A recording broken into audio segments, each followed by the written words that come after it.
Well, I'm playing with the Victor 3 again this morning. I have rebuilt the reproducer, the original reproducer that came with the machine.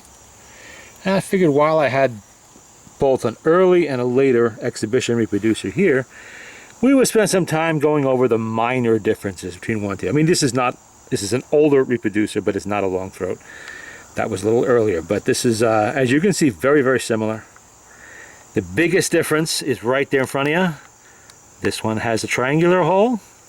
That one has a round hole for the needle. The round hole was earlier because they did not yet have the fiber needles that needed the triangular hole to fit in. Many of these early reproducers were upgraded. Took it back to the dealers. I would like to use fiber needles. Can you change the needle bar? Sure, no problem. They're going to sell you all kinds of needles, so why not? They do it for you.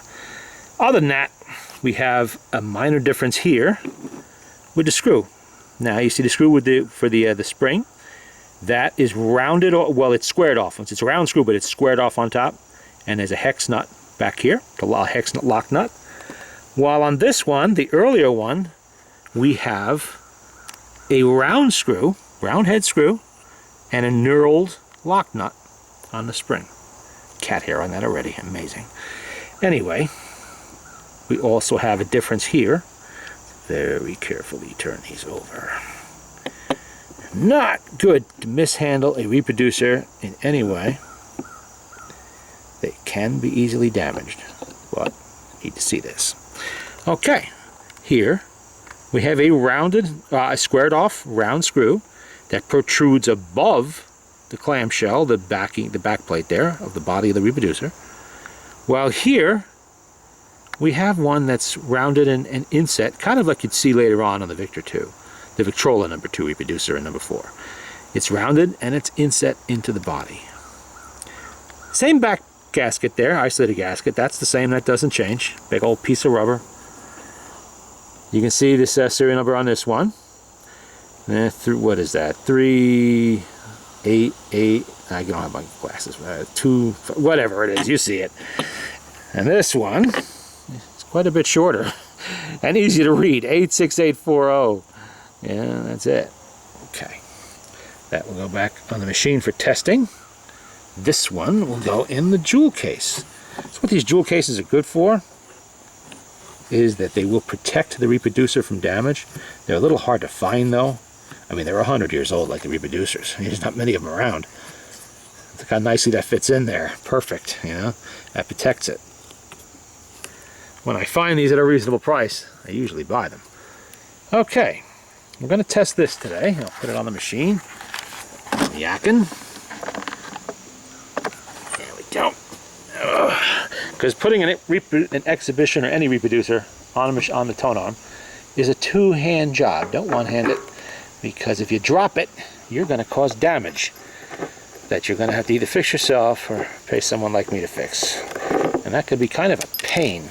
I just lost one needle. Let's put that back where it belongs before it gets confused with the spent ones. And we are going to play the Skater's Waltz. This is a Victor Electric. I like to use Victor Electrics when I test reproducers, primarily because they push the reproducer to produce at its maximum. So if you have a good sound with a Victor Electric out of an exhibition or whatever, you know you've done it right. It's okay. It's good. The Skater's Waltz by the International Concert Orchestra. Okay. Let's spin it up. I already wound it. Okay, let the turntable reach speed. And put the needle on the record.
There we go. A little bit of wear on that one, but that's expected. The Skater's Waltz has always been very popular, but not bad at all. Let's get another needle on the record. I'm sorry, in the reproducer. Using loud tone needles because we are outdoors and I am competing with quite a bit of background noise. We have wind, we have crickets, we have a noisy cat that's playing around, people working in the background. Not as bad as it was last weekend, but still pretty loud. Let's see, what do we got next on the pile? Another Victor Electric. It is 1 golden hour. Get the camera to focus. There you go. Well, it looks pretty clean. Might be a tiny bit of wear, some dirt on there, but not too bad. These are all recent acquisitions. I had a friend of mine doing some flea markets, not recently, but he found a bunch of these Victor Electrics. I have probably a couple of hundred of them, maybe more, to go through. Let's see how this one sounds.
That sounded pretty good.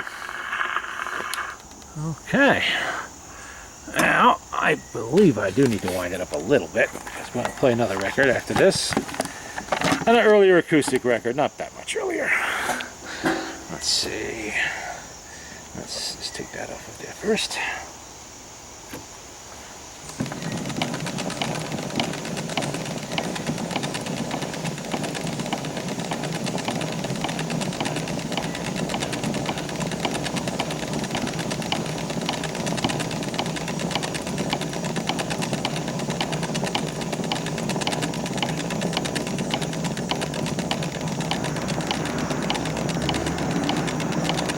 mean about background noise? Okay, while I was poking through that pile of records, I discovered the Columbia Blue Label copy of Barney Google by Billy Jones and Ernest Hare. This was a favorite in the 20s, and those of you familiar with Boardwalk Empire, probably the TV show, HBO, probably remember this from that show. Okay. It was what Skip Rossetti was singing when he got knifed. Excellent show about Prohibition era if you want to watch it. Okay. Spin it up. Barney Google. With the googly eyes.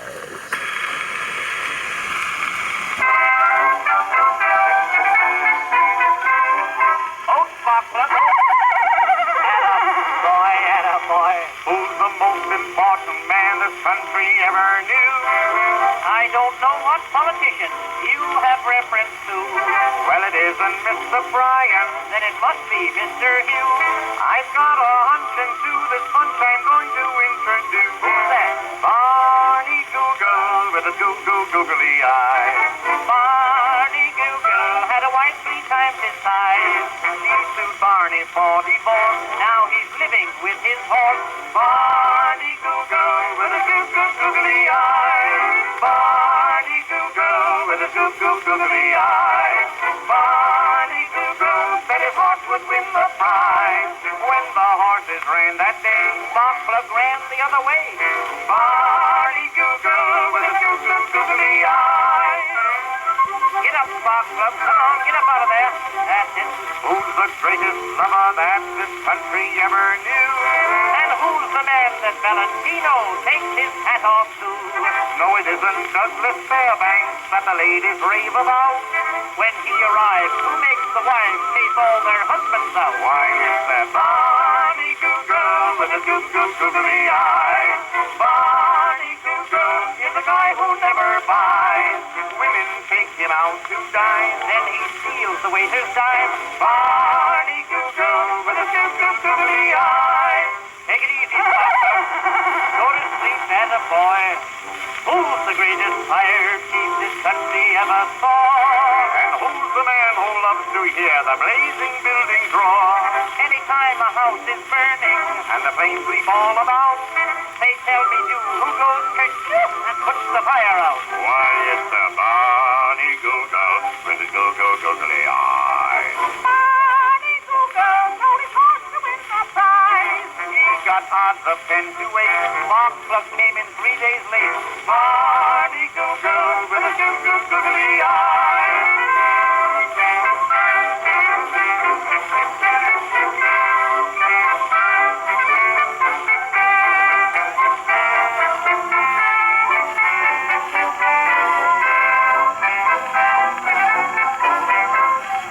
Barney Google with a googly eye.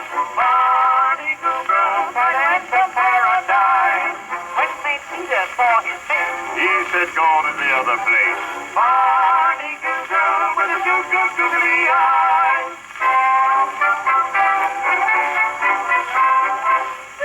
Googly with a googly eye.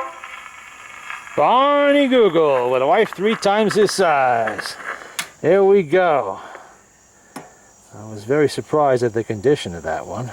Usually, every time I find a pressing of this song, it's by anybody, it's all worn. And on this side, we have Old King Tut. So we might as well spin that one too.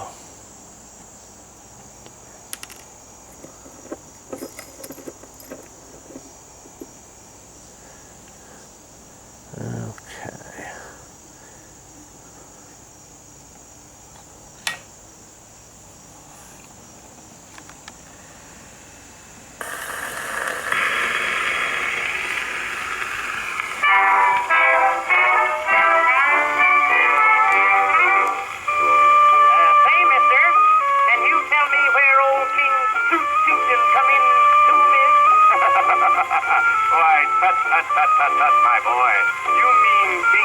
Tut uncommon too. That's the man. Do you know anything about him? Do I know anything about him? Well, just you listen to me. 3,000 years ago, in history we know, King Tutankhamun ruled a mighty land. He ruled for many years, with lots of song and tears. He made a record that will always stand. Why, they opened up his tomb the other day and jumped with glee. They learned a lot of ancient history. You know, King Tut, Tut, Tut, uncommon days beneath the tropic sky. King Tut, Tut, Tut was very wise. Now, King Tut, Tut, Tut was always gay. Cleopatra, she sat upon his knee. That's where he sat. The girls would dance for him, and every move a treat. They'd move and move and move and never move their feet. And 1,000 girls would dance each day with lots of hip, hip, hip, hooray. You know, King Tut, Tut, Tut, Tut, Tut, Tut, King Tutty's day.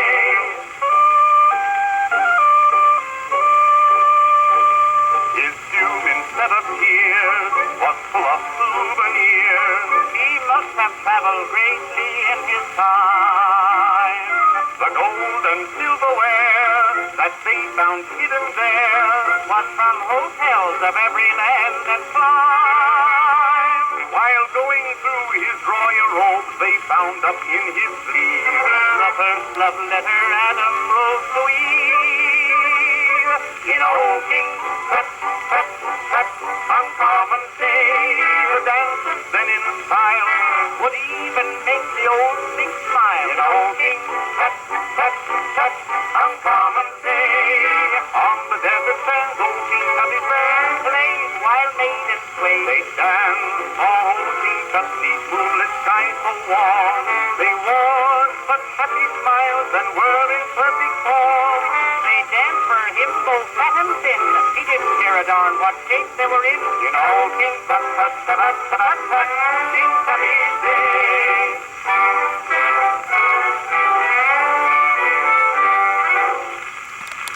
King Tut, Tut, Tut. Okay. Well, that's it. I'm going to play another 30 or 40 records using this reproducer just to make sure all is well. But I think we're off to a good start. Okay, and there you go, the Victor 3 with its rebuilt original reproducer.